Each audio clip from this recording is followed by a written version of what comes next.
আপনারটাকে হারাম করেছি। এই হিসাব অনুসারে আপনি মেলান আপনার জীবন জিন্দেগিটা যাচ্ছে কোন দিকে। অথচ এই দুনিয়ার ময়দানে কোরআন এসেছে আপনাকে বাঁচানোর জন্য। কোরআন এসেছে আপনাকে শিরক বেদাতের যত পথ আছে সবগুলো থেকে বের করে একেবারে আলোর পথের রাস্তা তথা জান্নাতে নিয়ে যাওয়ার জন্য। সুবহানাল্লাহ বলতে পারেন। কিন্তু আজ আমরা অনেক মানুষ আছি এগুলোর কাছে গিয়ে একাধারে মাথা নত করে দিচ্ছি। এটাই আমাদের সবচাইতে বড় ব্যর্থতা। জুলুমাতের এক নাম্বার অর্থ, আবারও বলছি, শিরক বিদআতের যত পথ আছে সবগুলো এই দুনিয়ার ময়দানে গোড়া থেকে উকড়িয়ে ফেলিয়ে একমাত্র আল্লাহর ইবাদত প্রতিষ্ঠার জন্য আল্লাহ এই দুনিয়ার ময়দানে কোরআন দিয়েছে। এজন্য আল্লাহর ব্যাখ্যা, ইন্নী জাইলুন ফিল আরদি খলিফা, আমি তোমাদের জমিনের কামলা খলিফা করে পাঠিয়েছি। দুই নম্বরে যেটা আমি পেয়েছি, ইন্নাল্লাহা ইয়া'মুরু বিল আদলি ওয়াল হিসাব। ইয়া'মুরু আমরের সিগা। আল্লাহ বলেন আমার আদেশ, যদি বিচার করতে হয় ফাহকুম বাইনান নাসি বিল হক, অবশ্যই দুনিয়ায় সত্য এবং ন্যায় সহকারে বিচার করা লাগবে। এই ৯৬% মুসলমানের দেশে যদি সত্য এবং ন্যায় ভাবে বিচার হতো, যেই লোকটা ৫০ বছর কোরআনের তাফসীর করলো এই লোকটাকে কেউ কোনোদিন অন্যায় ভাবে রাজাকারের মামলা দিয়ে দুনিয়া থেকে বিদায় করতে পারত না।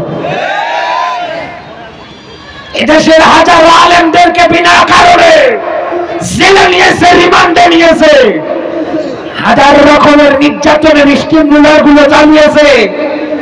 আপনি দুনিয়ায় যদি আদল করতে পারতেন এই আয়াত অনুসারে কোনদিন আপনার দ্বারা এইরকম অবিচার হওয়া সম্ভব না। কিন্তু আপনি তো এই দুনিয়ার ময়দানে শয়তানি তন্ত্র মন্ত্রগুলো কায়েমের জন্য আল্লাহর কোরআনের বিচার ব্যবস্থা মাইনাস করে লেনিন কালমাসের বিচার ব্যবস্থা আপনি এই দুনিয়ার ময়দানে প্রতিষ্ঠা করেছেন। আল্লাহর কোরআন এই দুনিয়ায় আল্লাহ এই জন্যই দিয়েছে, ইনসাফ বিরোধী যত কাজ আছে সবগুলো গোড়া থেকে উকড়িয়ে চিরতরে এই দুনিয়ার ময়দানে আল্লাহর কোরআনের বিচার ব্যবস্থা কায়েম করার জন্য। আজ আমরা এই কথাগুলো শুনলে অনেক মানুষ রাগ দেখায়, আজ আমরা এই কথাগুলো শুনলে অনেক মানুষ মন খারাপ করি।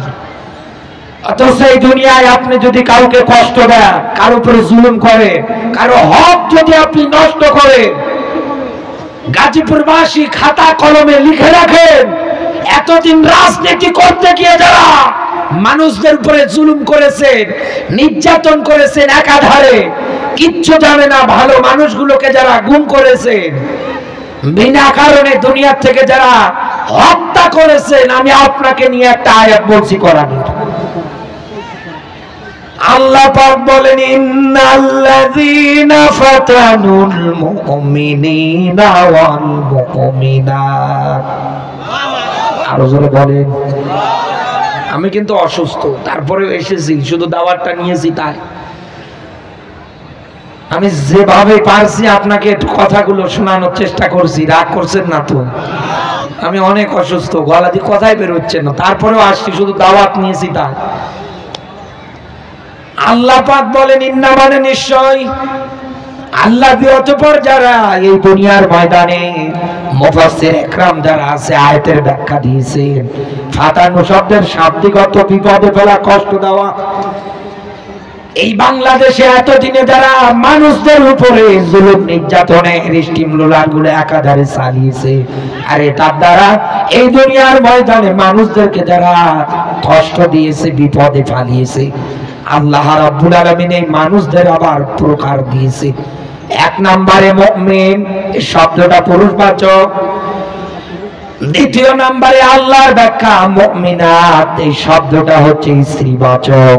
এই দুনিয়ার ময়দানে আল্লাহর কোরআনের ব্যাখ্যা, দুনিয়ায় যারা মুসলিম নর এবং নারীদের উপরে নির্যাতন করে, বিপদে দেয়, কষ্ট দেয়, আল্লাহ পাক বলেন, ফালাহুম আযাবু জাহান্নাম ওয়া লাহুম আযাবুল হারিক।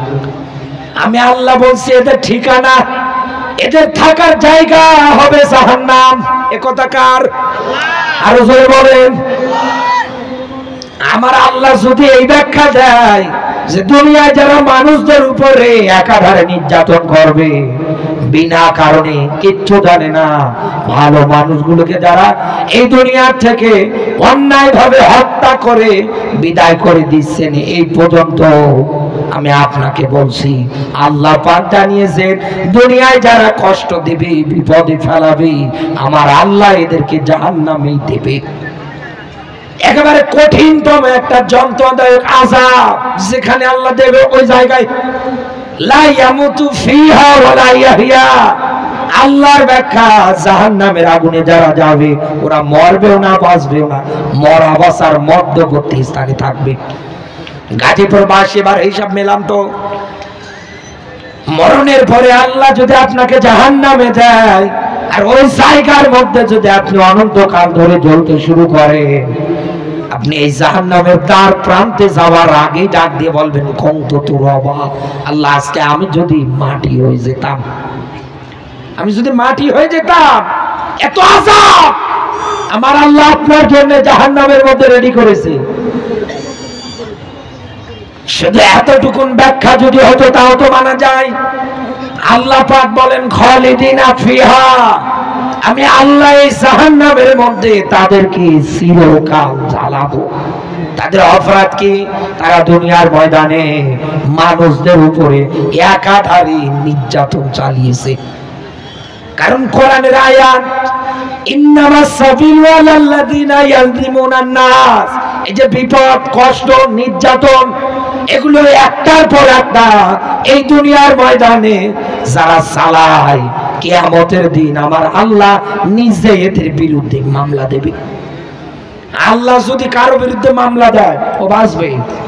আরো জোরে বলেন, বাঁচবে? বাঁচবে না। এই জন্য বলছি আমি আপনাকে, রাসূল তার হাদিসের মধ্যে ব্যাখ্যা দিয়েছেন কিয়ামতের ময়দানে এই জুলুম অন্ধকার হিসাবে দেখা দেবে। ও গাজীপুরবাসী, একে তো আল্লাহ মামলা দিচ্ছে, দ্বিতীয়ত এই জুলুমটা কিয়ামতের দিন অন্ধকার আকারে দেখা দেবে। একে তো আপনি জাহান্নামে যাবেন, চিরকাল ধরে জ্বলবেন। আপনার অপরাধ আপনি একটাই এই দুনিয়ার ময়দানে করেছেন, কত নিরপরাধ মানুষগুলোকে একাধারে দুনিয়া থেকে বিপদ আর কষ্টের মাধ্যমে বিদায় করে দিয়েছেন। এই জন্য আমি আপনাকে সাবধান হতে বলছি। কারণ আল্লাহ রাব্বুল আলামিন এই জায়গার মধ্যে একটা শব্দ দিয়েছেন, আমি এই জায়গায় পড়ার ক্ষেত্রে আয়াতটা কিন্তু পরিপূর্ণভাবে বলি নাই, আমি মাঝখানের একটা শব্দ বাদ দিয়েছি। সেই শব্দটুকু হচ্ছে সুম্মা লাম ইয়াতুবু। এই দুনিয়ার ময়দানে আল্লাহ পাক বলেন যারা তাওবা বিহীন অবস্থায় মারা যায়, এ কথা কার? আরো জোরে বলেন। মানুষদেরকে বিপদ আর কষ্টে ফেলানোর পরে এই দুনিয়ার ময়দানে যারা তাওবা বিহীন অবস্থায় মারা যায়, এখন চিন্তা করেন তো, যারা মানুষদের হক অধিকার নিয়ে সিনেমিনি খেলে, বিনা কারণে জীবনটা নষ্ট করে দেয়, কারাগারে আটকায়, এদের আবার মাফ আছে? এদেরকে মাফ করবে? কেউ মাফ করতে চাইবে? কেউ তো চাইবে না। তাহলে আমার আল্লাহ এই জায়গার মধ্যে কেন মাফের বিষয়টা দিলেন? কেন এই জায়গার মধ্যে সুম্মা লাম ইয়াতুবু এই শব্দটা ব্যবহার করলেন? মুফাসসির একরাম যারা আছে ব্যাখ্যা দিয়েছেন, এই দুনিয়ার ময়দানে অপরাধ করার পর পরে অনেক মানুষ আছে সাজু থাকবে। যেমন ব্যারিস্টার সুমন কোরআনের পাখিকে রাজাকারের তালিকার লিস্টে এনেছিল, এখন বেটা যায় নামাজের তাসবিহ ছাড়া নাকি কোনো কিছু বোঝে না। চিন্তা করেন তো, হাজার হাজার মানুষের কলিজার টুকরাটাকে কেড়ে নিলেন, আর এখন আপনি যায় নামাজ আর তাসবিহ ছাড়া কোনো কিছু বোঝেন না। আপনার দল ক্ষমতায় নেই, আপনার কেউ এখন কোন জায়গার মধ্যে কোনোভাবে কোনো জায়গায় দায়িত্ব পালন করতে পারছে না, আর আপনি এখন যায় নামাজ আর তাসবিহ নিয়ে পড়ে আছেন। কোশ্চেন কালে তো আল্লাহ মাফ করবে না, কারণ আপনারা দুনিয়ার ময়দানে যা করেছে এই কোরআনের এই ব্যাখ্যা অনুসারে বলছি, এই দুনিয়ার ময়দানে অপরাধ করার পরে অনেক মানুষ তাকিয়ে দেখবে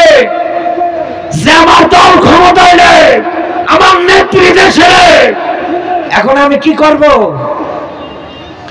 শেষেও আপনি যেমন বলেন আমিও ইসলামী আন্দোলনের একজন কর্মী, এতদিন বাতিলের যারা পাশ চেটেছে আপনি ঢাকার অলিতে গলিতে তাকিয়ে দেখেন, তারাও এখন আপনার সঙ্গে সুর মিলিয়ে বলে আমরাও ইসলামী আন্দোলনের কর্মী। এতদিন জালেমদের পাশ চেটেছে, এখন ওরাও এসে স্লোগান দিচ্ছে আমরাও বিএনপি করি। এক কথা বলে না কেন? কারণ এগুলো যদি না বলে মানুষ ওদের পিটিয়ে দুনিয়ার থেকে বিদায় করবে। কারণ ওরা দুনিয়ার ময়দানে যা করেছে তা তো মানুষ ভুলে যায়, অক্ষরে অক্ষরে মনে রেখেছে। কি অপরাধ ছিল এই লোকটা? কেন তাকে তোমরা দুনিয়ার থেকে ইনজেকশনের মাধ্যমে বিষ প্রয়োগ করে বিদায় করলে? কি অপরাধ ছিল মতিউর রহমান নিজামীর? কি অপরাধ ছিল কাদের মোল্লার, মীর কাসেম আলী? আজ যদি তারা বেঁচে থাকতেন, দেখতেন মানুষ তাদেরকে কিরকম শ্রদ্ধা সহকারে স্মরণ করত।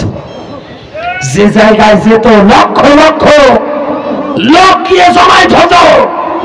আজহারী ভাই 4 বছর পর দেশে আসার পরে যদি 30 লক্ষ, 35 লক্ষ, 25 লক্ষ মানুষ হয়, কোরআনের পাখিটা একবার যদি এই কাশিমপুরের কারাগার থেকে বের হতে পারতো, বাংলার কোনো এমন কোন মাঠ নেই যেই মাঠের মধ্যে জায়গা দেওয়া যায়। কোথাও জায়গা দেওয়া যেত না। ও বাংলার মুসলমান যারা আছেন, এ দুনিয়ার ময়দানে অপরাধ করার পরে জালেমেরা এরকম করে নিজেকে সাধু ভেবে নেবে, জায়নামাজ আর তসবিহ নিয়ে টেপে আর ডাক দিয়ে বলবে আল্লাহ তুমি আমারে মাফ করো, রব্বানা আতিনা ফিদ দুনিয়া হাসানা ওয়া ফিল আখিরাতি হাসানা ওয়া কিনা আযাবান নার। আল্লাহ দুনিয়ার কল্যাণ দাও, আখিরাতের কল্যাণ দাও, ওয়া কিনা আযাবান নার। আল্লাহ জাহান্নামের আগুন থেকে বাঁচাও। আপনি আল্লাহর কাছে জাহান্নাম থেকে বাঁচতে চান, অথচ ওই আল্লাহ নিজে ব্যাখ্যা দিয়েছেন, হাল আদুল্লুকুম আলা তিজারাতিন তুনজিকুম মিন আযাবিন আলীম। আমি আল্লাহ তোদের বলছি একটা ব্যবসার সন্ধান, যেই ব্যবসা করলে তুনজিকুম মিন আযাবিন আলীম, জাহান্নামের কঠিনতম আযাব শাস্তি থেকে আমি আল্লাহ তোমাদের বাঁচাবো। এই কথা কার? আরো জোরে বলেন, বাঁচাবে কে? তুমিনুনা বিল্লাহি ওয়া রাসূলিহি ওয়া তুজাহিদুনা ফি সাবিলিল্লাহ। আল্লাহ পাক বলেন এই দুনিয়ার ময়দানে আমি আল্লাহ ও আমার রাসূলের উপরে ঈমান রাখবে। দ্বিতীয় নম্বরে জান আর মাল দিয়ে আল্লাহর রাস্তায় লড়াই করা লাগবে, সংগ্রাম করা লাগবে। এই দুইটা কাজের আঞ্জাম দুনিয়ায় যারা দিতে পারবে, আমার আল্লাহ তাদেরকে নিজ দায়িত্বে জাহান্নাম থেকে বাঁচাবে। এখন আপনার জীবনে ইসলামী আন্দোলন নেই, আপনি দুনিয়ার ময়দানে লেনিন কালমার্ক্সের মতদর্শ দিয়ে রাজনীতি করেন। এতদিনে আপনি মানুষদের উপরে জুলুম করে এখন আপনি বলেন যে আমি ভালো হয়ে গেলাম। আপনি তো এখানে ব্যাখ্যাই জানেন না। আমার বন্ধুরা, এই দুনিয়ার ময়দানে হক হচ্ছে দুই প্রকার। এক নম্বরে হকুল্লাহ। কার হক? সবাইকে বলা লাগবে। আল্লাহর হক আপনি তাকিয়ে রাখবেন। এই দুনিয়ার ময়দানে মসজিদে আজান হলে নামাজ আদায় করা, এটা আল্লাহর হক। রমজান মাস আসলে রমজানের রোজাগুলো আদায় করা, এটা আল্লাহর হক। সম্পদশালী হলে যাকাত দেয়া, নিসা পরিমাণ সম্পদের মালিক হলে জীবনে একবার হজ করা। এরকম করে করে আল্লাহর হক আরো যা আছে, কিয়ামতের ময়দানে আমার আল্লাহ যদি একজন মানুষকে ডাক দিয়ে বলে বান্দা দুনিয়ায় আমার হক আদায় করনি তো কি হয়েছে, আমি আল্লাহ আজকে তোমারে মাফ করে দিলাম। একবার চিন্তা করেন তো, আমার আল্লাহর কি কারো কাছে জবাব দেওয়া লাগবে, কৈফিয়ত দেওয়া লাগবে? এমনকি তামাম দুনিয়ার মানুষগুলোকেও যদি আল্লাহ মাফ করে দেয়, আমার আল্লাহ তো কারো কাছে জবাব দেওয়া লাগবে না, কারো কাছে কৈফিয়ত দেওয়া লাগবে না। কারণ কোরআনে কারিমে আল্লাহ নিজে তার নিদর্শনটা সুন্দর করে ব্যাখ্যা করেছেন। আল্লাহ পাক বলেন ইয়াউমা লা তামলিকু নাফসুন লিনাফসিন শাইআ ওয়াল আমরু ইয়াউমাইযিন লিল্লাহ। আল্লাহ পাক বলেন কিয়ামতের ময়দান এমন একটা ময়দান কারো কোনো পাওয়ারগিরি, নেতাগিরি, সামসাগিরি কিছু চলবে না। আমি আল্লাহ যাকে কথা বলার অনুমতি দেব শুধু সে কথা বলতে পারবে, এ ব্যতীত আর কেউ কোনো কথা বলবে না।